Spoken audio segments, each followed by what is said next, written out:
Clytus, I'm bored. What plaything can you offer me today? An obscure body in the SK system, Your Majesty. The inhabitants refer to it as the Hail Ming Power Hour.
And welcome to episode 39 of the Hail Ming Power Hour, where your hosts are fake, everything we're saying is fake. My partner that's here, Danny Bennett, he's fake. What's up, fake man? Hey, I'm not real. Fake McFady Pants? That's what they called me in high school. Except that I didn't go. It didn't exist back then. Fake McFakey Pants. There you go. Yeah, that was my nickname. I don't know how I got that name. They used to call you Kooky Pants, didn't they? Kooky Pants, man. Yeah. Kooky Pants. That's right. So if you guys listened to the last episode, you got to hear some of the great work by DJ Kooky Pants. And I'm sure he's going to pop in from time to time on this show. So be listening for that for sure. He is a friend of the show, for sure. Right. And being that he's from Ralph Mouth Records, one of our sponsors of the show, we have to talk about our new sponsors we got for the show, man. And the first one I got is pretty exciting because it's somebody we all know and love, and it's Mike Tyson's Inflatables, where their motto is, "We do it for the children." And we just picked up, this is an exciting new sponsor, we just picked up General Torrance Jones Porta Potties for those who have a strong sense of duty. All right. Strong sense of duty. Oh, speaking of not duty, we're going to talk about an awesome movie from 1985 called Gotcha. Now, I remember this coming on TV quite a bit back in the day. It's a fun flick. You got Anthony Edwards in there. Is this before or after he was a nerd? It's before he's a nerd, right? Well, 1985 would have been the same year, same time, right? So 1985 was also Revenge of the Nerds. So he was going to try to be a legit actor and kind of be the suave guy or whatever, and then he was in Revenge of the Nerds, and that kind of changed it all. It does. I think that I've seen that his recollection of how Revenge of the Nerds changed his career trajectory was not something that made him particularly happy. Right. But, what are you going to do? That's right. Then you end up on ER years later, and it's all okay. Yeah. I like how they just wrote him out of Revenge of the Nerds, too. Well, he just sent a letter. Here's a letter from him. Hey, guys. How's it going? I hate you all. He's like Chevy Chase in Spies Like Us. He comes in. I had to attend a funeral. Broke my arm. I had to attend the. I'm sorry, I'm late. I attended the reading of a will. Sat there. I received. I sat there the whole time, and I got nothing. Then he goes, "Broke my arm." We got to do Spies Like Us, man. I love that. Spies Like Us is a great movie. Yeah. All right, coming soon, folks. Yeah, coming soon. Although there are spies. There are spies. Speaking of spies, right? We got you got tons of them in here apparently. So what we did was we segued out of the movie we were talking about into a new movie, and then we segued back because we are so smart. It's from all those years at the chicken. The time chicken. He can jump from time to time. See, and we can do that too. Just like Cindy Lauper. After time. Right. We actually stole the time chicken from the old radio station where we used to work, WCKN. And they weren't using it. No, they didn't know what to do with it. So anyways, folks, somehow we're not on track. But we will be. We're going to jump right out of here, and we'll be right back with Gotcha here in just a few seconds, folks.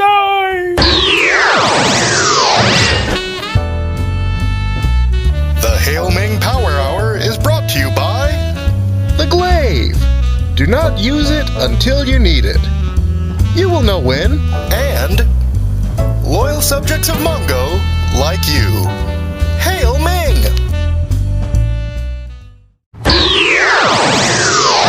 And we're back. Yeah, and we're back. So, yeah, man, 1985, Gotcha. And like I said earlier, I remember seeing this one a lot on TV. It came on HBO a lot. It's kind of a weird mix of stuff, man, because it's a spy espionage kind of thing, but it's more about it is aimed at the teenage crowd. It's just a really odd thing. Yeah, it's kind of got elements of humor in it, but it isn't really a comedy, and it's got the whole kill your killer game, with the paint pellets, right? Yeah, and that's kind of the thing that sets the movie apart. It's not that hadn't been done or hasn't been done since, but it was an element of the spy movie that kind of made it accessible, right?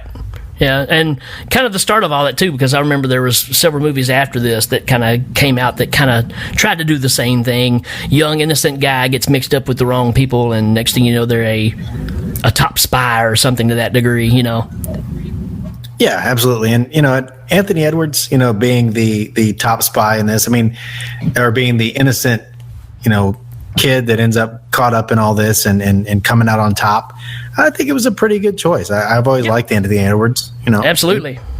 Yeah, and we'll talk more about him as we go along, because there's still a lot to talk about in this movie. It's got a lot of cool stuff in it. So you guys just, I tell you what, go ahead and strap yourselves down, because it's time to jump into the time machine. Here we go. And go back to 1985. Here we go. Do we have to go back to 1985? Yes. Okay. It's the only way.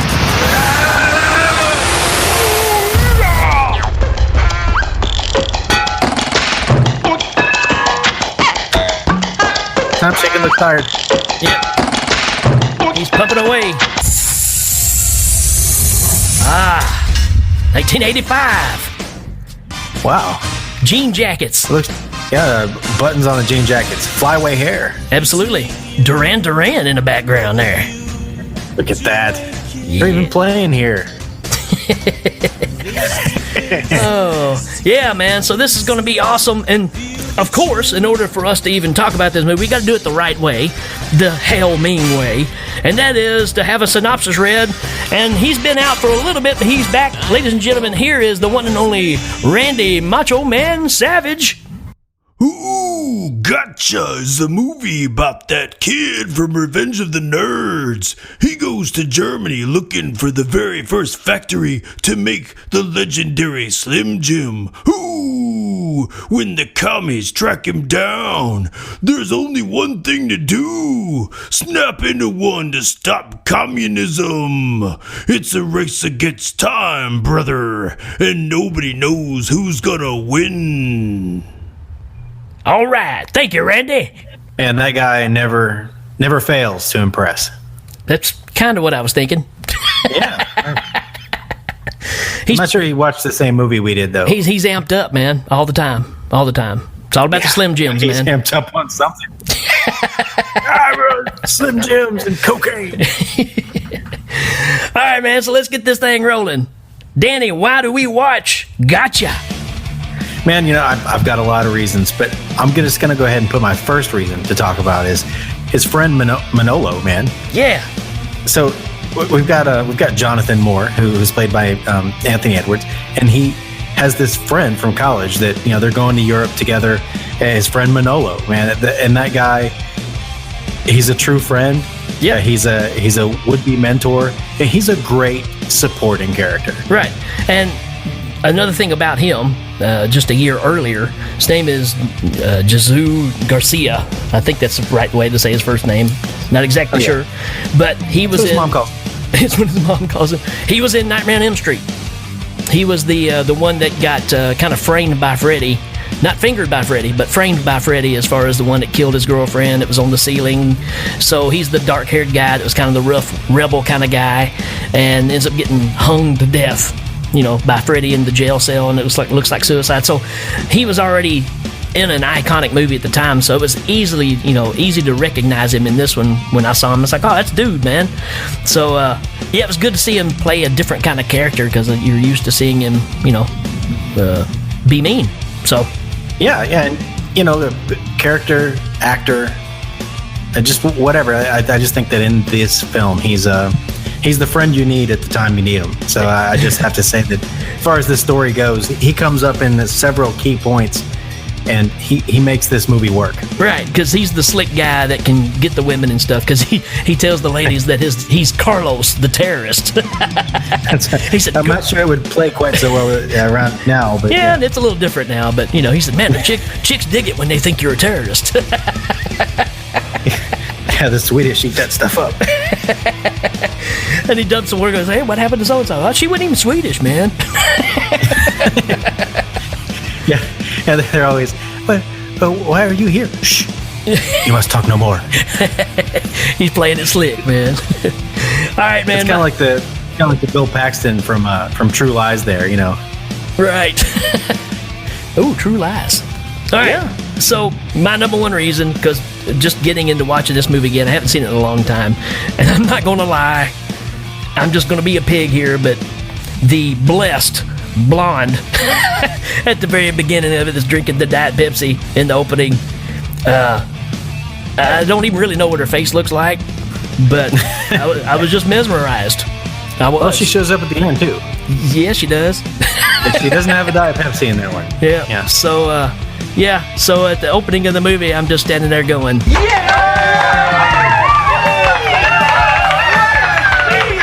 genius. So you stained me. Yeah, I did. Hail Ming. Yeah. So he has a run-in with the girl at the college campus where he's playing his kill your killer game. He's got a little paint pellet gun, right, and a dossier on an enemy, and he's tracking down people and showing off all of his assassin skills on his home turf. And again, this is going to come into play later. But yeah, he runs into a girl and he bumps into her. He offers to pay for her sweater that he so callously stained, and yep, she turns him down. Yeah, she's got this pretty much see-through high-dollar sweater and then this little short skirt.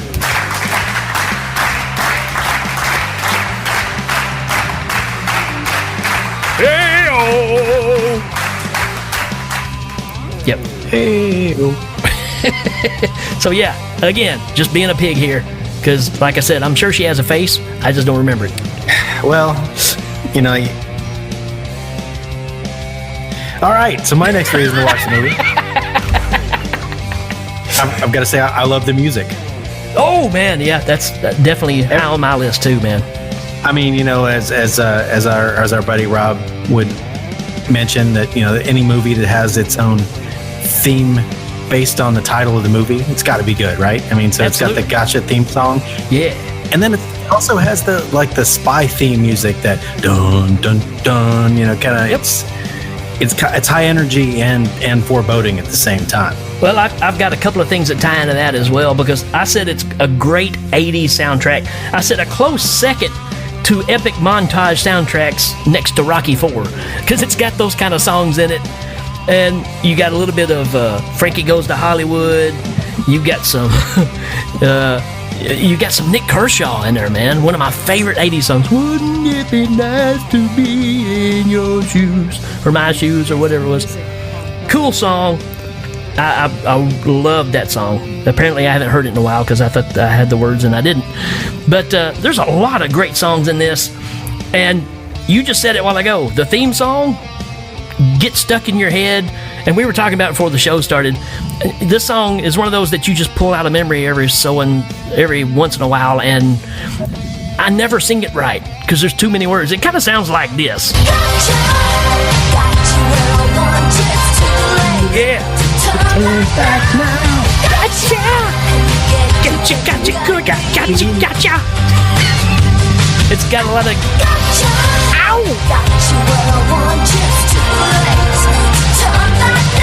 Here's the part. I never get this right. Get you, gotcha. I mean, it could easily have just dropped into the middle of a Savage Steve Holland movie, or absolutely, or Once Bitten, or any of those. Maximum Overdrive. Yeah. Hail Ming. They come in on RoboCop. Yeah. Blasting everybody away. Gotcha. Creep. Yeah, man. Soundtrack. Exactly. Yep. Awesome. So, my next one, it's pretty simple. Mullet dude with the jean jacket.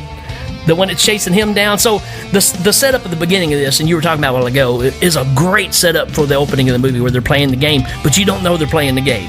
You just see Anthony Edwards chasing a guy with a gun. So it's a pretty cool setup. And then you find out it's just a game they're playing. Well, he spends all this time and you're seeing how good he is with his skills. Well, this other guy's attacking him. It's just a dude with this massive mullet, nice jean jacket. And he kind of shows up a little later on in the movie, too. But he's one of those guys that's trying to be like him, but he just doesn't quite have it. He's not quite got the Edwards. Well, I think I was going to mention that in this little montage of Jonathan Moore taking out all the enemies in the killer game, it kind of looks, until this guy with the jean jacket shows up, it kind of looks like everybody else really isn't playing the game. Right. Because he'll be popping up out of a trash can, or he'll be hiding in some arbors, and then he'll shoot somebody and they'll be like, oh no, but they're never really running around with another gun or like trying to actively evade him. I think that the idea is that he's so good that nobody even knows he's coming. Right. But it kind of, by the time you see this guy come in and actually go against him, you kind of get the feeling that maybe he was just shooting people at random. Like, I'm heading to class and, what's this, man? Come on. That'd be the way to do it, man. Just sit there in class and just, 3 rows back, just pop the dude. I don't know that the game would work nowadays, though. I mean, well, they kind of do those things now, but it's more of I know that on the campus at UT Martin, they play this zombie game where it's, humans versus zombies, and they throw, like, bean bags or something at each other, or Nerf balls or something like that, and that's how you tag each other. So it's not paintball, but it's still the same idea. But, and then, whatever side you get attacked by, then you become one of them. So it's split into teams, where this was all individual, take everybody out kind of thing. So, well, yeah, and it's just the time. So you can't get away with shooting at somebody in the middle of campus because it's too real nowadays. Yeah. Too real. Very true. Very true. So, all right, man, what you got next? Well, my next reason is his dad and mom. Every 80s movie that has a college student as a protagonist has this scene where they go to talk to their mom, they're sitting at the pool, or they're lifting weights, or I can think that there's a really similar movie in Soul. There's a really similar scene in Soul Man, where he talks to mom and dad. The Oscar-winning Soul Man? Are you talking about that movie? Yeah, you're right. I mean, this is 80s cliche. We've seen it many, many times, because it's always the dad saying, well, you need to just stop being a bum and get a job. And then mom's like, Harold, don't be so hard on the boy. It's that kind of thing. So. Right. Even to the point where they have a couple of shticks that happen with his family, where he goes to him and he's like, well, I want to go to Europe. And his dad's like, no, you want to learn, you get a job. Right. And he goes, Mom? He goes, wait, what's this, Mom? You always say Mom, and then she says Ow, and then it comes out of my pocket. Right. And so, yeah, it's this whole, dad's trying to get him to stop being a bum, and mom's coddling him for the last time. And yep. It's cliched and it's used, but I like it. Yeah, it works perfectly for what we're doing here. It's like I said, it's kind of old hat, but you have to have it to set up the story, because movies start off like this back in the 80s, turn off to a cool spy movie, but movies that that do this in the later years here, you get Hostile. So right. So this kind of works a little better. So, all right, cool. So my next reason to watch this movie is because of the fact of him talking to his parents, and he gets to go to France, and the sped up taxi scene, man, it's ridiculous, super ridiculous. they super cranked up the film.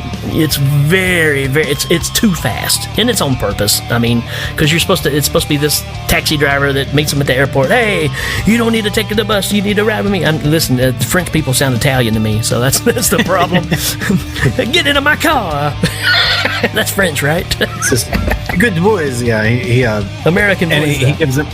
he feeds him a line about how it's cheaper and safer. It's cheaper and safer. There you go. And then then they crank up the film. I have it here in my notes too. It's such a silly scene. Yeah. It's even to the point where when they get out of the taxi, the film is still cranked. I thought something was wrong with my copy of the movie. I thought, man, that didn't even. Is my film just messed up? And no, that's the way it is. He gets out of the car and it's like Benny Hill. I mean, he slings his backpack on his shoulder, and and he's still cranked, so he's still moving super fast, and then the guy drives away. Hey, okay, well, thank you for the tip. I think we just got robbed, and they, it's more of the silly humor that's in it, because that makes it not just a comedy, not just a spy movie, but it's kind of a little both. Yeah, and tied into that, you get the whole barrage of French jokes. And it started off with the mom. He'll come back from France, and he'll talk just like Marcel Marceau, and you're like, oh boy. And then you get out of that, you've got where he walks up to the girl and says the lyrics to Lady Marmalade. Voulez-vous coucher avec moi, Mrs. Right, and there you go. Yeah, and I told you. He looks at him and it all sounds Italian. He repeats it. Yeah, he repeats it again, like voulez-vous coucher avec moi. And one of the things that I've always loved about that scene is that Manolo's over there. And Manolo knows what he's saying. Right. And he's just like nodding, like, yeah, it's so let him go. Come on. Way to go, buddy. And of course, the French girl slaps him. He's like, I just asked if she wanted to go to dinner. And he goes, no, man. You asked if she wanted to go to bed tonight. He's like, I did? He was like, yeah. He never once thought, hey, stop, man. What you just said is not what you think it is. He was just like, hey, this is a great come on. I use it next time when I'm not being Carlos the terrorist. And let's not forget the other French line that gets used many times, where he basically says, my pencil is big. My pencil is big and yellow. So he took some years of French, and apparently all he walked away with was not knowing how to ask somebody to go to dinner, and also to say that his pencil was big and his pencil was yellow. Yeah, which kind of works. And even his buddy says, well, if you say that at the right time, that can work for you. All right, what you got? All right, well, my next reason, I'm just going to move right into it, and I'm going to say Sasha. Absolutely. Next on my list, actually. Yeah, the girl that he meets. I mean, we're talking about it. The movie just jumps right in. It really does. He's a college student. He's playing this game in college. He's taking the summer break with his friend. He goes to Europe, and there he's kind of a loser in love, and he runs into this girl. Linda Fiorentino plays her, and she looks like the lead singer of Berlin. And interesting. She has a very Brigitte Nielsen look about her too. Yeah, she does. I mean, she's got like a real strong jaw. Yeah, she's got real short hair in this, and she, she's got this very deep. Yeah, she's got a great kind of Eastern European, Russian, Slovakian. To me, it's Brigitte Nielsen, and I don't know if you remember this movie or not, but Innocent Blood, vampire flick. Yeah. The girl that had the short hair with that same kind of hairstyle, but kind of had that same look. So she's like a combination of those two to me. Like you said, very European. So here you have it. My next reason is Sasha Banachek, and it isn't long before they flirt for just a minute, and then he heads up to the room with her, and it isn't that long before you see some side boob. Side boob. It's a pretty decent shot of it too. That's part of the selling point of it, but I mean, I love her to death. She's a real cool character. Everything. He said, "Well, I think you're very pretty." She's like, "I know." She's just well. When it's all said and done, when you get to the whole movie, which we'll reveal some other things, but you come away going, you know what? She's a good actress. Oh yeah, I like Linda Fiorentino too. She doesn't get she's done some movies. Right. I think the first thing I think of is Dogma. Yeah, overall, that's what I'm saying. You look at other stuff she's done. She's pretty versatile. I agree, and I think I saw her in this first, and I think I loved her in this first. So next reason I got is when they're talking at the restaurant, and she talks about how she likes virgins. He goes, I'm a virgin. I'm a virgin. But you just said that, at first she's like, how old are you? He says 21 or whatever. She says, oh, it's bad. I really like young guys, like 18. Well, I'm really 18. And then it gets into the whole situation of, have you ever been with anybody? Well, sure I have, Oh, that's too bad because I really like... He says like 30 or 40 people. He's like, I lose track after a while, like 30 or 40 people. So he's just trying his best to wow her, and she's using the right opposite psychology on him. So yeah, I'm a virgin. Just like I'm announcing this right now, Danny. I'm a virgin. Oh well, I kind of knew. I mean, you were crying about it the other night, and it's okay. We all are. So I mean, that's a short little thing, but my next real reason is when they get to Berlin and you got the dancing bear in the bar and everything that's just happening there. It's like, I don't know, we just turned the channel and went over to a Fellini movie or something. It just is the weirdest thing. Yeah, I mean, I think that's the mid-'80s mystique of the Iron Curtain. There's a scene in Paris that's pretty French-looking. He goes to a French restaurant and he has it out with a rude French waiter, and they end up going to Germany, and in Germany everything's just a little darker but livelier. I don't know. It's yeah. They go. It's very exotic. Yeah, and of course they're drinking. Looks like pint size or 2 pint size beers with great big mugs, and they're doing the German drinking songs, and you got this bear with a top hat and a and he's just dancing around in front of everybody. It's like, wow, what is happening here? I agree. I mean, and again, here we go moving along. I will say that this is a part, you're watching this movie, you might not be engaged. There's a whole montage there of them falling in love in France to some song. It's like Never Too Late for Love. Right. You can skip it. It's like they're taking a picnic and they get some milkshakes. I don't know, man. Well, that's the thing about it, because she's teaching him how to drink. This is French. This is what you do in France. You drink the wine and you let it breathe and stuff. And he goes, "This is a root beer float." Yeah. You slurp it.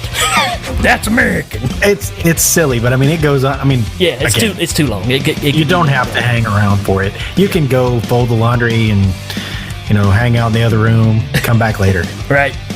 But, I mean, it still adds to just the growth of these two getting closer together, because that's what you got invested into, and that's what makes the story move along, just like you said. And, you have to have that connection between them.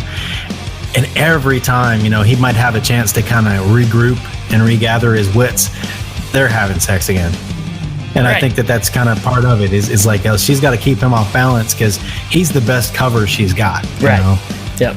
She's moving alone, so having another person with her makes her all the more invisible. Right. And not to reveal too much, but she's using him.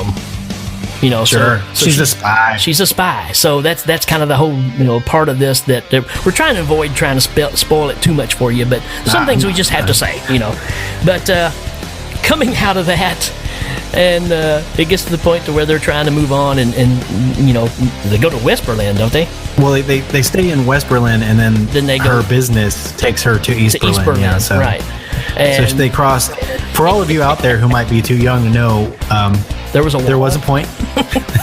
There's a point where Germany was split into East and West Germany after the accords that were struck after World War II, I think, and it's kind of the communist Germany and the. Just for the record, we're not historians, so I mean, we get the gist of it, but in Berlin, the city was split in half. So half of this movie takes place into the DDR, which is the Deutsche Democratic Republic, which is the communist side of Berlin, and they go over there, and then things get kind of a little darker. Yeah. So, and that's what's great about it, because in history, if you look back, and then, they totally separated the town. Families were split up because of building this wall. You were either on this side or that side, couldn't see each other. And then one day, Pink Floyd stand up and said, "Tear down the wall!" And that's in the history books, folk. You can look at that. So they tore down the wall, and then the children could play. And they said, you can't eat your pudding if you don't eat your meat. Yeah, you gotta do that first. So lesson learned, folks. History on the Hail Ming Show. Or as they say it in German, der Kartoffelsalat ist schlecht. Right. Mm-hmm. Anyways. All right, it's me again, and I'm going to say, ripped straight out of the Twilight Zone video by Golden Earring. There's the I'm here to buy some Nice one. film from this kiosk, and she says, but my money is torn. She sticks that dollar bill, and the person has the other half of the dollar bill, and they're like, all right, here you go. Yeah, man. On film. Doom, doom, doom, doom, doom, doom, doom, doom, doom, doom, doom, doom, doom. Yeah. That's a cool song. That's a great song. Cool video. Yeah, exactly. And, it's got the whole spy, like, they have the money that's slashed into these little, saw teeth. When they put it together, they have the bill, and so he knows it's his connection. All right, folks, stop what you're doing right now. Stop listening to the show. Go to YouTube and pull up the Golden Earring Twilight Zone. Help, I'm slipping into a Twilight Zone. Yeah. You got to check that out. It's awesome. It's got a really weird, like, dance number in the middle, but that's okay. It's totally fine. Cocaine make you do things like that. Oh, yeah. Not that I know. All right, next thing I got is when he's going to get his visa, the whole visa booth shenanigans, man. He goes to the lady at the first window. She's like, well, you have to go to the window number 2 to pick that up before you can do this part. And he goes back to the next window, and it's the same lady. She goes, yes, can I help you? And he's like, weren't you just down at that window? I don't know what you're talking about. What are you here for? So it's just like, it's almost like an Abbott and Costello kind of, humor going on here. And it's like, what a weirdly placed... It is. It's another little, like, I don't know if it was intended to show that in the middle of the night they were short-staffed at the border, or if it was just a little gimmicky joke like him calling home and the housekeeper. No, he's not home. It is me calling. Oh, you sound so far away.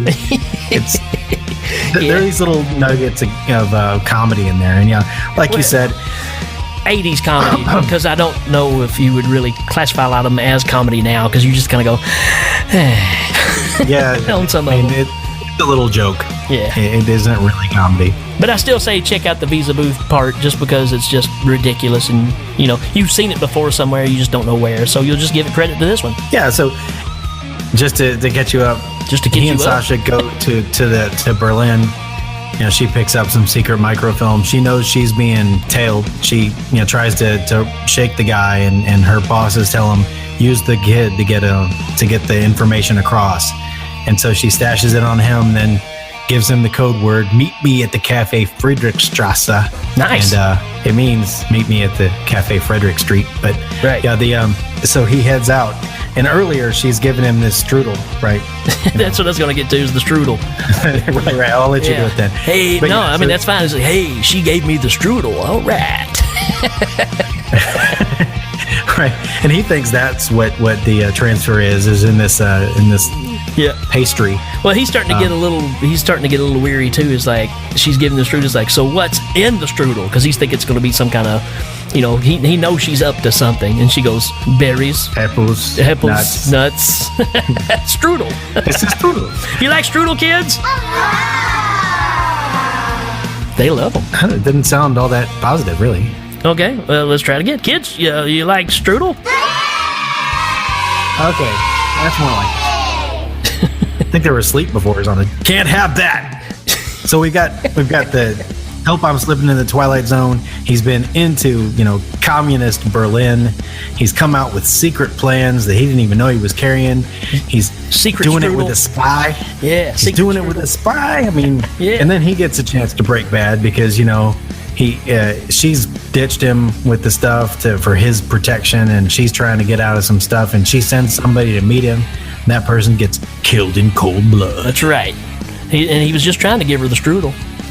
He was like, here's the strudel. She's like, well, what's this? And then, of course, there's that noise that they make in all the 80s movies. Yep. So and now she falls into his arms. So now he's on the run because he saw the people that took the shot at her and killed her, and he's got the blood on his hands. So he's on the run.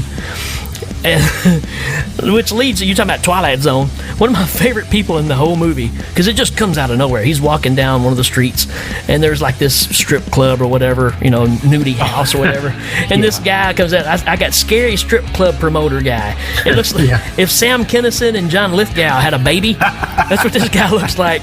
And he's wearing that plaid jacket. Oh.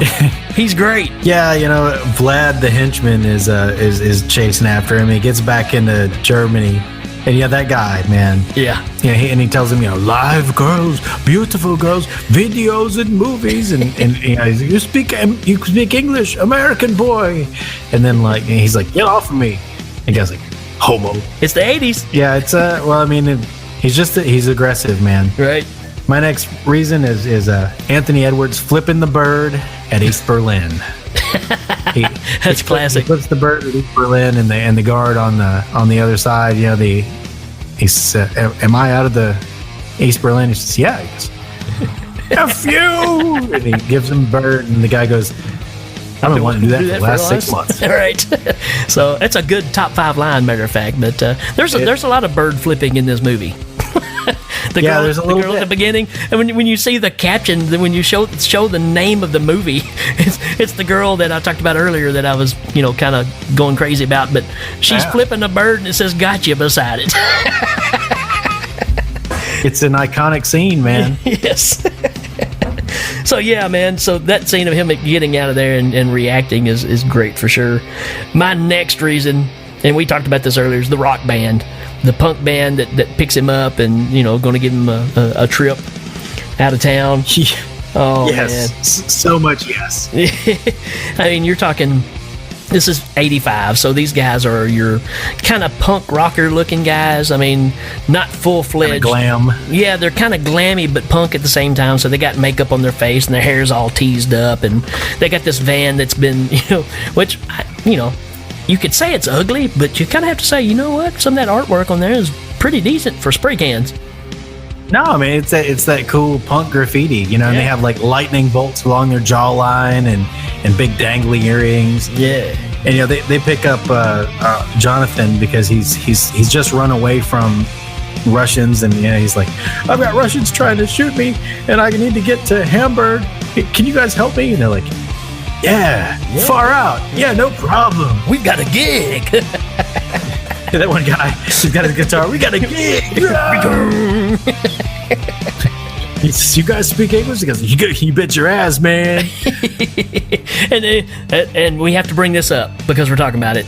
But they pretty much sing most of the lines from We Love L.A. in this movie. Randy Newman. That's right. Yeah. Because he says, yeah, well, I'm from L.A., Los Angeles. Like, oh, yeah. We love L.A. We love it. And they start singing the song. And, of course, he asked if he ever sees Joan Collins and all these 80s kind of icons. And no, never met her. JR's one bad dude. Yeah, we watch Dallas all the time. You know Bo Derek? So all that stuff I think is great. That whole trip. So like you said, you kind of got that little lull in there that happens, and this kind of picks it back up is when he gets with the band because these people are entertaining, and so they get to the checkpoint and it's like, oh, how am I going to get through this? Because they're looking for me, and it's like, oh, we'll take care of it. So they get up there and they do the thing where that shows their passport, and it's got like the regular picture, and then they show their face with all the makeup and stuff, and lo and behold, they took Anthony Edwards back there and kind of gave him a makeover as well. And so there's a long sequence where he shows his passport and the guy beckons him around the corner, and then he sticks his face out and you get to see the teased up hair and the makeup. Yeah, it's a big build. It's a fun little thing. It really is. It's good. So, but the whole rock band thing I think is a definite reason to check this out for sure. Rock band. Yeah.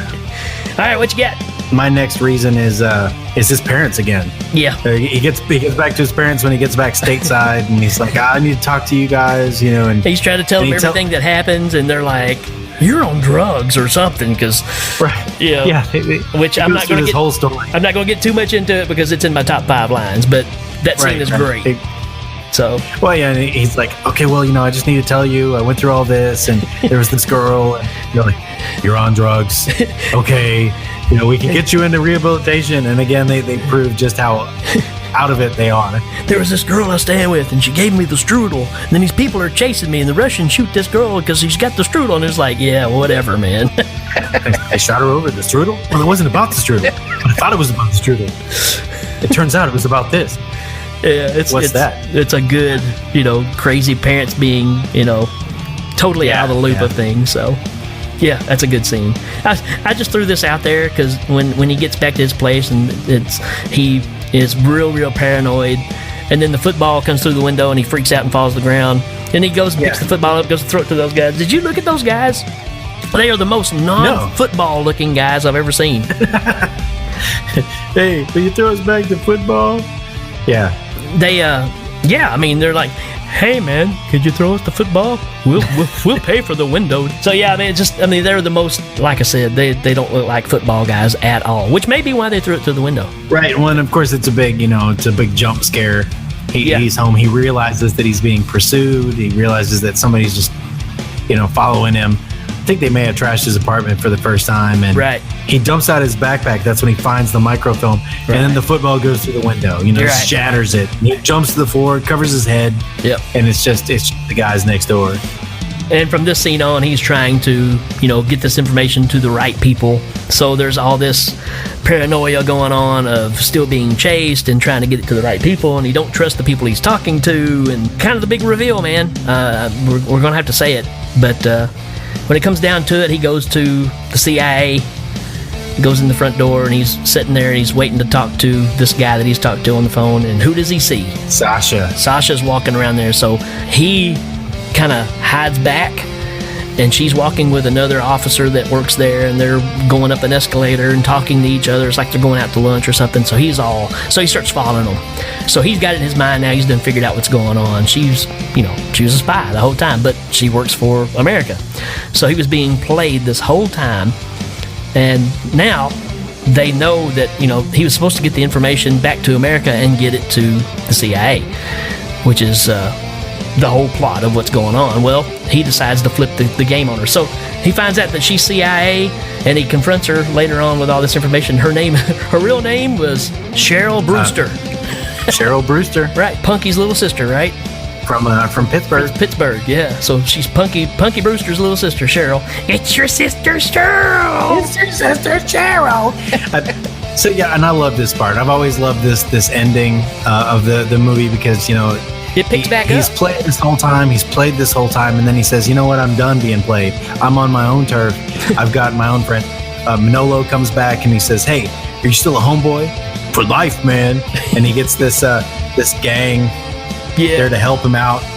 And from this gang, who he does like a scavenger hunt. He sends them to all these places to the next place so that he can get her alone. Right. And my next reason to watch the movie is when the homeboys finally ambush the CIA operatives.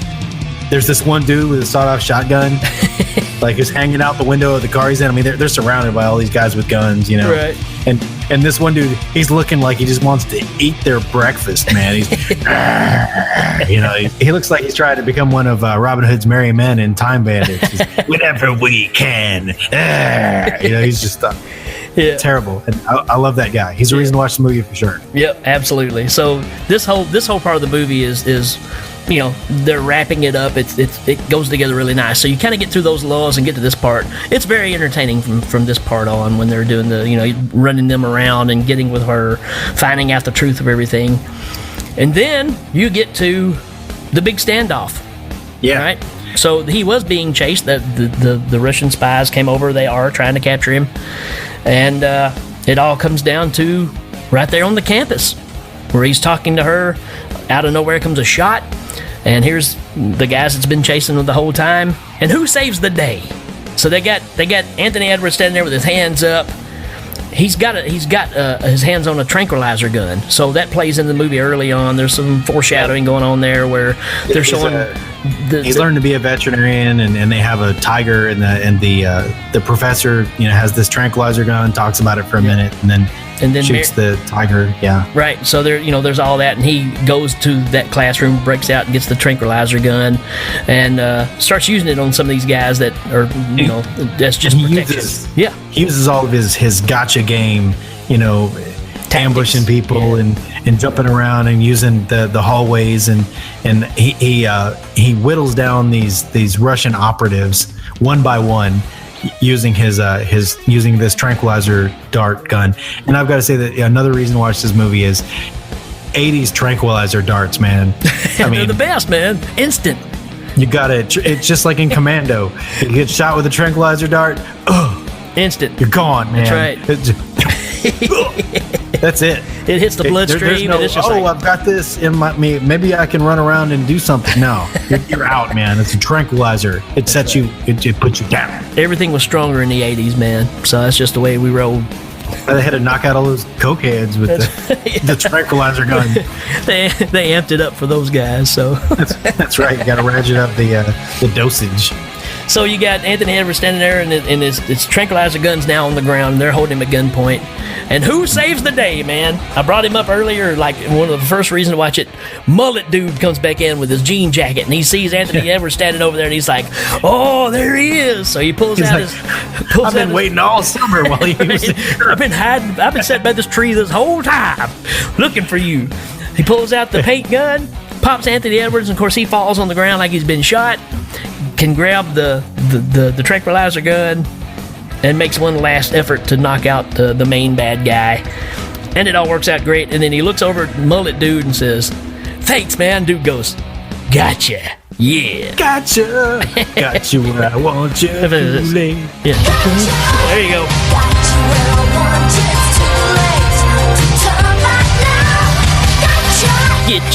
Gotcha.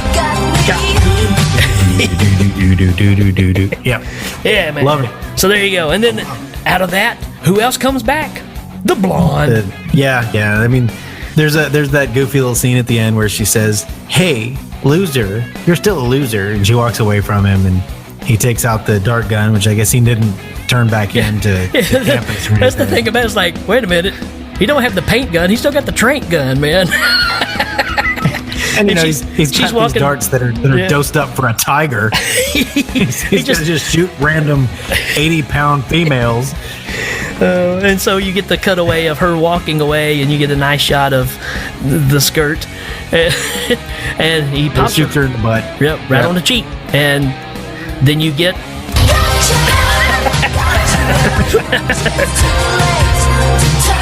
So the thing is, though, is as soon as it hits her, it freeze frames, so you don't see if she just falls out right there on the sidewalk, which would have been awesome. That would have been so awesome if they'd thrown that in there. Just watch her take a face dive right on the concrete. Oh man! Yeah. Then the next scene is him being put in handcuffs. And the song still plays. Oh, come on, guys! I was just playing. She knocked out 5 teeth.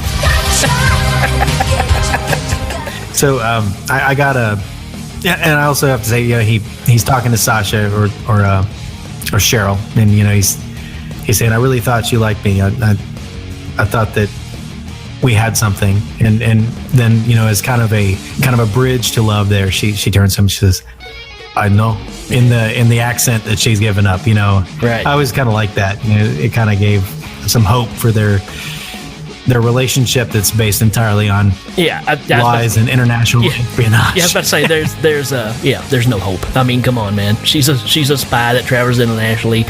I don't see this relationship working.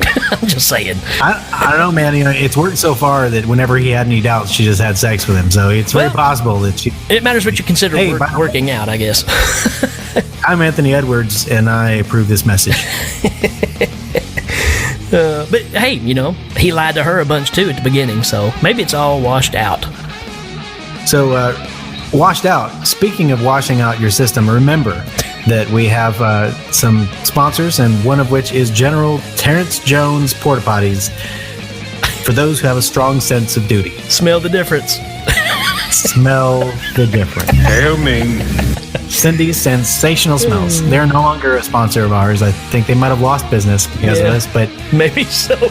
Yeah. So sponsors, you may want to, I don't know. Maybe it's just the way we say it. I don't know. Hey man, we got a time chicken out of the deal. I'm not sure I'm all that worried about it anymore. All right, cool. Let's go into Top 5 lines. Top 5 lines. Yay! All right, first line I got is when he's talking to one of the other blondes that's in the movie, and he's like, "Hey, you doing anything tonight?" And she goes, "No." You want to go out with me? She goes, "No." Well, you just said you're not doing anything. She said, "Yeah, that's right." And he goes, so you would rather stay home and do nothing than go out with me? And she goes, yeah. That was that whole dialogue. It's laid out about that brutally. Yeah. My first line is from Manolo, who tells him, they're jogging on the track, and he says, you got to tell him that you would die or kill to spend the night with them. And he's like, really? And he says, don't say it like it's dirty. Say it like it's from the heart. Then it ain't dirty. It's passion. Yeah, he's got it going on. He's slick, man. He's slick, man. And then he put on that glove with the blades, and he was like, Tell him this, bitch. I heard you're looking for a terrorist. Terrorist. All right, my next one is we were talking about earlier about when he comes back home and he's telling his parents everything. And right when they say you're on drugs, he goes, "You're right. I'm on drugs. I'm a junkie. I mainline. I freebase. I put cocaine on my cornflakes. As a matter of fact, I gotta go meet my connection right now." I gotta go meet my connection right now. I'm gonna start doing some cocaine right now. All right. So from the scene you mentioned before where the guys throw the football through the window, here's one of my top 5 lines right here. He looks through the window and these guys are standing there. His window's shattered into pieces. There's a football on the floor. And the guy says, "Hey, send the bill to the betas." Okay. Can we have the football? Like, they're so annoyed. And they just completely destroyed his window. Yeah. Yeah, those guys, man, they suck. Yeah. I don't know what else to say. They just suck. So, okay. They're like East Berlin. Pretty much. F you. And the last one I got is when he's at the visa station, man. I still have to keep bringing that up. But he's talking to that lady behind the window. She pushes him down to the third window and she says, "Is that a strudel in your pocket? Or are you just happy to see me?" Oh, Hail Ming. Well, of course, I think I threw all them in there, all the punkers with the Bo Derek and oh yeah, great stuff. And we love it, we love it, we love it. Those are all in there, but Fifth my Street, favorite line, we love it. Yeah. when Vlad the Russian says to Sasha, "So you don't have the film on you? Do you have any Funyuns?" Hail Ming. Film, Funyuns, it all pays the same. All right, that's it for top 5 lines. Top 5 lines. Top 5 lines. Yay! Yeah, strudel in your pocket. Strudel in your pocket. Yeah, it's like a prison in your basement. Hey, there we go. There's our new sponsor, Pocket Strudel. Strudel in my pocket. It's like Monster in my pocket. Strudel in my pocket. Strudel in my pocket. Strudel. Is it a nightmare, Strudel in my pocket. Too late to eat that now. That's right. Rating time. All right. Takes us into rating time. What do you give it, man? I'm gonna have to say that Gotcha for me gets 10 homeboys, because once you're in, you're in for life. Awesome. I give it 78 very sheen, see-through sweaters. Sweater! Gotcha! Got you with the sweater. Yeah, I'd say so. So, yeah. So, I've got to say this. It wasn't my reasons, but we somehow I missed it. I say in my reasons, East German subway doors ain't no joke. Right. There's a scene in the East German subway, and he walks out of the thing and looks back at her. She's still in the car, and the doors are like, just boom. Right. like they chop off a finger, man. Absolutely. All right, and as always, Brian Blessed, what do you think of Gotcha? Let the combat begin! To the death!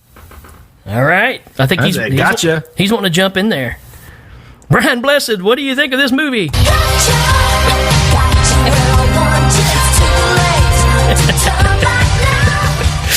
Folks, we'll be right back.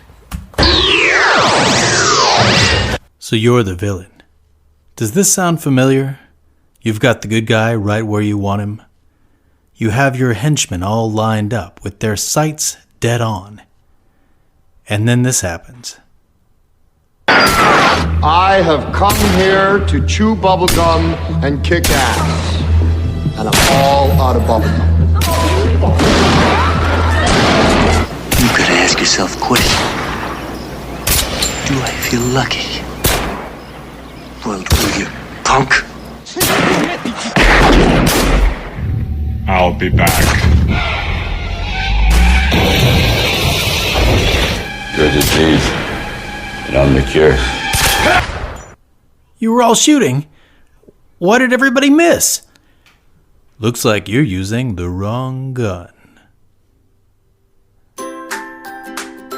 What if I told you this one is a winner? First time, every time, no matter who. Tranquilizer darts from the 80s. 80s Corp International, maker of the flux capacitor and bulletproof chainmail vests, has done it again. Best thing? When they're all good and tranked, just shoot them. 80s Corp International does not assume responsibility for supernatural revenge plots, law enforcement after felonious crimes, or any repercussions of murder following the use of trank dart guns. Patent pending. Find them at Dillard's, Woolworths, and wherever fine goods are sold.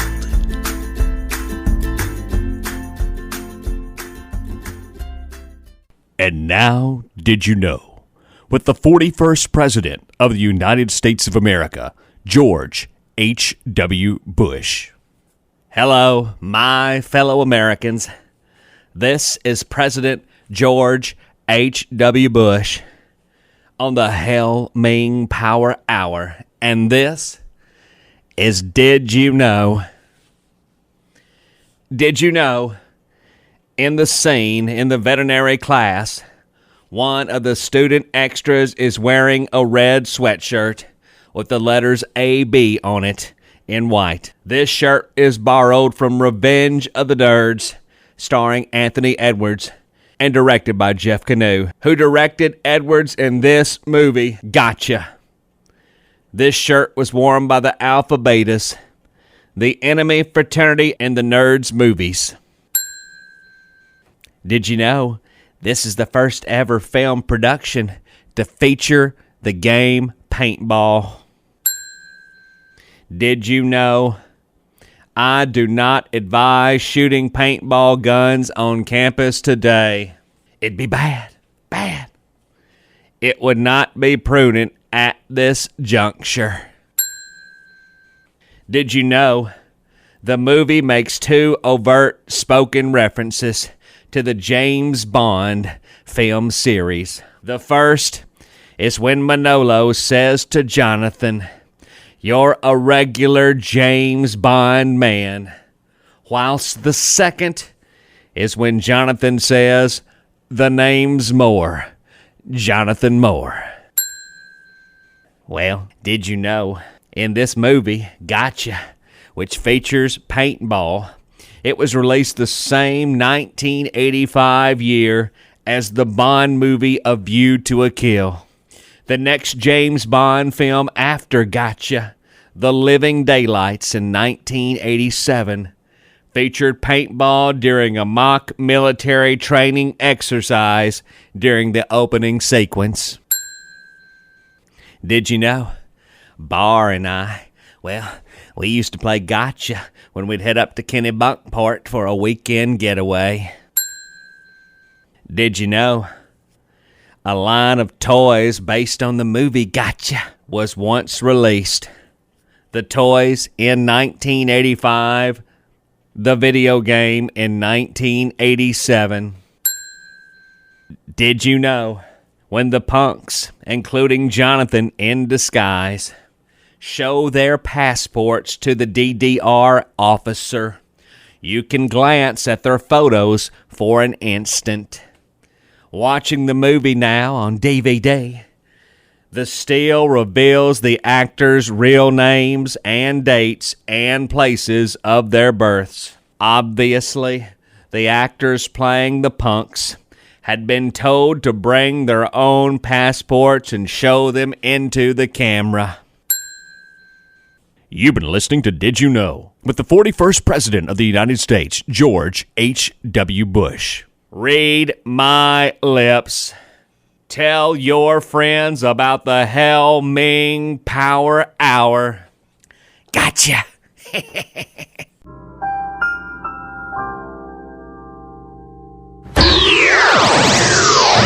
All right, folks, that's it for this episode. Hope you enjoyed it. This is just kind of a mid-grade 80s movie that we both really, really enjoy. I'm sure there's a lot of you out there that remember this movie. We hope that this makes you want to go check it out again. Or, if you've already have it and you just haven't checked it out in a while, like Danny and I both do, it's nice to pull it back off the shelf, dust it off, and check it out again and go, yeah, you know what? This is a pretty fun little 80s movie. Yeah, and, it's important to realize that if you're watching a movie with see-through sweaters and Czechoslovakian spies and tranquilizer guns from the 80s, you just dial it up, man. It's a whole lot of fun, and it's everything that was good about this era of adventure flicks from the 80s. Right. It does a lot of it spans a lot of genres, and it's done really well. I've always enjoyed it. Yep, it's a fun flick. Like we said, it does have a little lull there, kind of the middle for a little bit, but just keep plowing through it, man. It pays off. It's a fun flick. Hope we didn't ruin it too much for you, but some things you kind of have to bring up so you can actually talk about it. So yeah. So yeah, man. Just if you have any ideas of stuff you want us to cover, make sure that you hit us up on the Facebook page or a Gmail account, HailMingPowerHour@gmail. Be just sending those to us. Of course, on the Facebook page, there's a lot of activity going on. If you're not on the Facebook pages, go and check them out, man. We got 2 pages. Yeah, sign yourself up. Join the club. Become a minion if you haven't yet. And we have a good time, man. A lot of interaction. It's just kind of anything goes over there as long as it's fun and nostalgic. That's what it's all about, is just having a good time. Don't forget we're on iTunes, Stitcher, and all that good stuff, too. You can find us just about everywhere. I'm starting to see a group of folks that are actually checking us out on Google Play quite a bit as well. So that's kind of cool to know that we're out there on all these other venues and people are checking us out, man. Yeah, that's exciting. I'm always glad to hear that people are buying what we're selling. Right. So if you love the show, hate the show, just let us know. Hey, that rhymed. That's almost like we wrote a song there. Kooky Pants need to get a hold of that. But yeah, folks, just let us know. Let us know, let us know, let us know. And we'll try to ignore them like we always do. That's pretty much it. All right, folks, that's it for us. We will see you next time. I'm Rick. And I'm Danny. And we'll see you next time.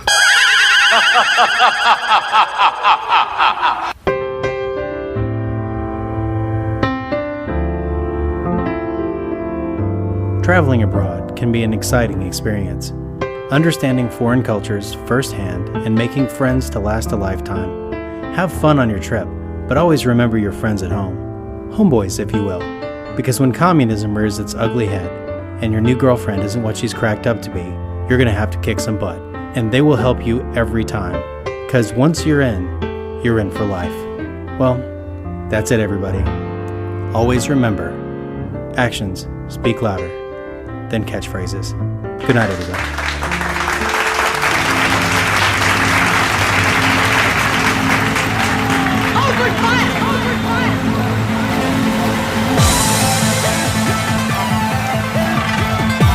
Members of the audience will receive the following: classic curves by Dittos, the pants for Feel Good Company, a gift certificate from Maru-chan Ramen Noodles, Rice-A-Roni.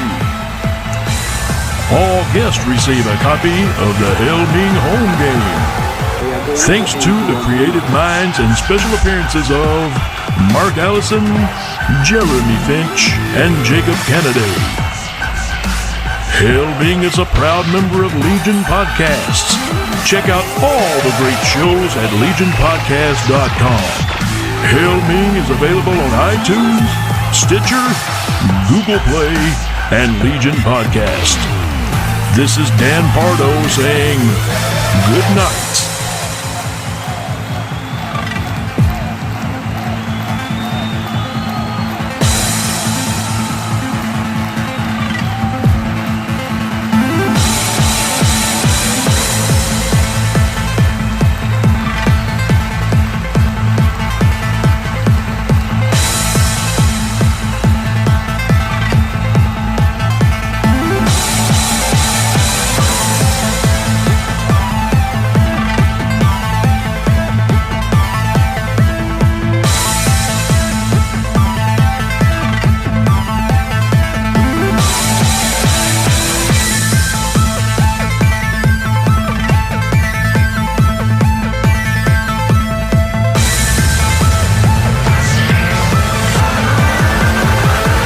are going to empty your memory.